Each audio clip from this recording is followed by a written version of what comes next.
Bu Nila. Waalaikumsalam. Jadi terima kasih Bu atas waktu yang sudah kesempatan untuk saya. Jadi ada beberapa pertanyaan yang saya ajukan kepada panjenengan terkait dengan pengambilan keputusan berbasis nilai-nilai kebajikan sebagai seorang pemimpin Bu. Seperti itu. Untuk pertanyaan yang pertama, selama ini Bu Nila sebagai kepala sekolah, kira-kira bagaimana Bu Nila bisa mengidentifikasi kasus-kasus yang merupakan dilema etika atau kebiasaan moral? Selama ini yang saya lakukan yang pertama adalah menganalisis kasusnya dulu, akar permasalahannya bagaimana. Jika akar permasalahannya itu masuk ke dalam nilai-nilai kebajikan sama-sama benar, nah ini termasuk dilema etika. Tapi kalau permasalahannya itu berkaitan dengan tindak kekerasan atau hukum, berarti ini ranahnya lebih ke kehidupan. Kemudian yang berikutnya Bu, pertanyaan yang berikutnya yaitu selama ini bagaimanakah Bu Nila menjalankan pengambilan keputusan di sekolah Bu Nila, terutama untuk kasus-kasus di mana ada dua kepentingan yang sama-sama benar atau sama-sama mengandung nilai kebajikan? Untuk selama ini, untuk kasus yang sama-sama mengandung nilai kebajikan, itu yang lebih kita prioritaskan yang utama dulu yang mana, yang lebih penting itu yang mana. Jika yang lebih penting A, nilai kebajikan A, maka itu yang kita dahulukan. Seperti itu. Iya.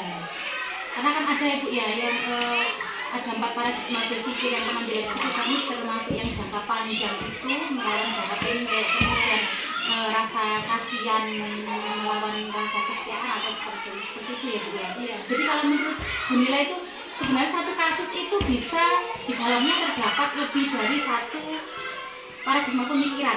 Itu ya. Kemudian ini langkah-langkah apa atau prosedur seperti apa yang bisa Bu Nila lakukan sama ini dengan keputusan? Untuk prosedur yang saya ambil, jika kasusnya itu dapat diselesaikan dalam waktu itu juga, mungkin kasus yang ringan, maka kita akan mengambil langkah tidak memerlukan musyawarah yang terlalu berat ya. Kalau untuk masalah yang berat, kita biasanya bermusyawarah dulu untuk pengambilan keputusannya. Jadi tetap melakukan langkah-langkah pengambilan keputusan. Iya. Kemudian hal-hal apa saja yang selama ini Ibu anggap efektif dalam pengambilan keputusan pada kasus-kasus yang terkait dengan dilema etika, Bu? Untuk hal-hal yang saya anggap efektif untuk yang berkaitan dengan dilema etika ya, yang pertama itu yang efektif tentunya dengan musyawarah. Nah, dengan musyawarah ini kita akan mendapatkan satu hasil dari musyawarah yang mana nantinya akan kita tindak lanjuti untuk permasalahannya tadi.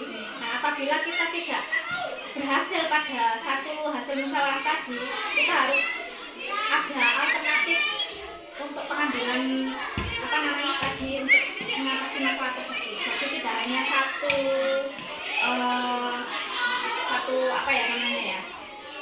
jalan untuk mengatasi suatu masalah, kita harus ada alternatif di jalan lain. Kemudian ini Bu, dalam pengambilan keputusan itu tadi, kira-kira hal-hal apa saja yang merupakan tantangan dalam pengambilan keputusan yang terkait dengan dilema etika? Tantangannya ya itu tadi, karena sama-sama benar ya. Kalau dilema etika kan sama-sama benar.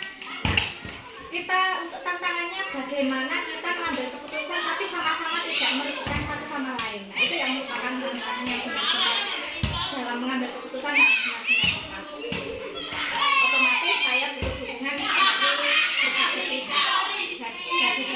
rekan-rekan guru maupun dari paguyuban atau komite dan lainnya. Oh ya, tetap melibatkan wali murid seperti itu ya, Iya. paguyuban kemudian juga komite. Ya. Istilahnya semua pemangku kebijakan di sekolah.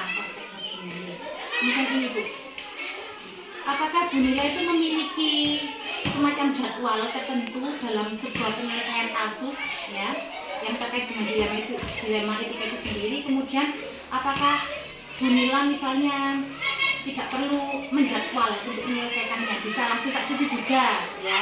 Kemudian apakah Bu Nila itu butuh jadwal tertentu untuk berkomunikasi atau istilahnya memusyawarahkan dengan rekan-rekan yang lain seperti itu? Untuk jadwal tidak ada Bu ya, karena suatu masalah atau kasus kan datangnya juga tidak penjadwalan tiba-tiba Iya, ada iya. kasus ini, ada kasus itu. Kalau kasusnya ringan otomatis kita langsung mengatasinya dengan mengambil keputusan yang tepat. Kalau kasusnya berat, nah itu tadi kita butuh musyawarah, butuh bagaimana ini baiknya. Dulu juga pernah ada kasus mungkin ya maraknya bullying ya, otomatis Iya. kita butuh segenap pemangku kepentingan dalam pendidikan ini. Ada polsek juga kami undang, Iya. kemudian paguyuban dan lain-lain untuk sama-sama bagaimana baiknya. Iya, jadi tidak ada jadwal tertentu. Istilahnya kalau memang ada kasus ya segera harus diselesaikan seperti itu. Iya.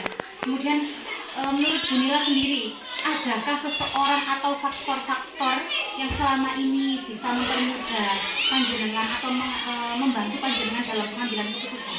Tentu saja ada, karena tidak munafik ya, karena kalau kita sendiri nggak mungkin kita dapat menyelesaikan begitu banyak peliknya permasalahannya ada di sekolah.